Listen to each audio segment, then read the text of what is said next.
Et là, le dépannage, il va essayer d'aller chercher.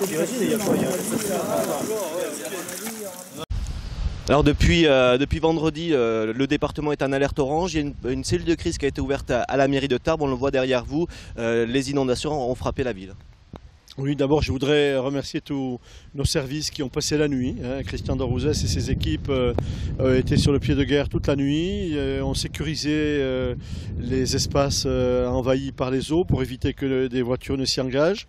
La montée des eaux était assez spectaculaire. Pour vous donner un exemple, la Dour, entre 22h et 23h, a augmenté de 1 mètre.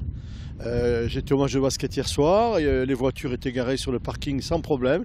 1 heure après, le parking était inaccessible. Ici, vous le voyez, tout autour de la zone de Bastillac, c'est pareil sur le hameau de l'Échèze. Nous avons une montée des eaux extrêmement importante. L'Échèze a débordé. C'est une crue qui est comparable à celle de 1978. Là maintenant, à l'heure où nous parlons, nous sommes en phase de décrue. Déjà ici, ça a diminué de 30 cm. Il doit arrêter de pleuvoir à partir du début d'après-midi. Donc je pense que la phase de décrue se démontrera et le danger diminuera. N'empêche que nous avons mis en œuvre, la ville de Tarbes a mis en œuvre tous les dispositifs pour accueillir éventuellement des habitants qui seraient en difficulté, qui auraient été envahis chez eux par les eaux. Donc on a installé un gymnase avec des couchages. On a mis la cuisine centrale sur le pied de guerre pour préparer des repas chauds et les fournir sur le faux. Nous sommes sur le pied de guerre pour assister nos concitoyens en cas de besoin. À l'heure actuelle, c'est-à-dire qu'on est samedi 10h, il n'y a pas de dégâts majeurs, pas de blessés.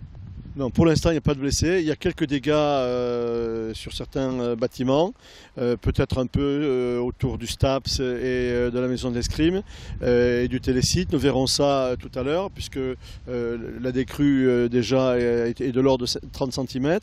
Nous verrons quand ce sera inaccessible. Ensuite, il y aura des dégâts sur le Caminadour, le long des rives de la Dour.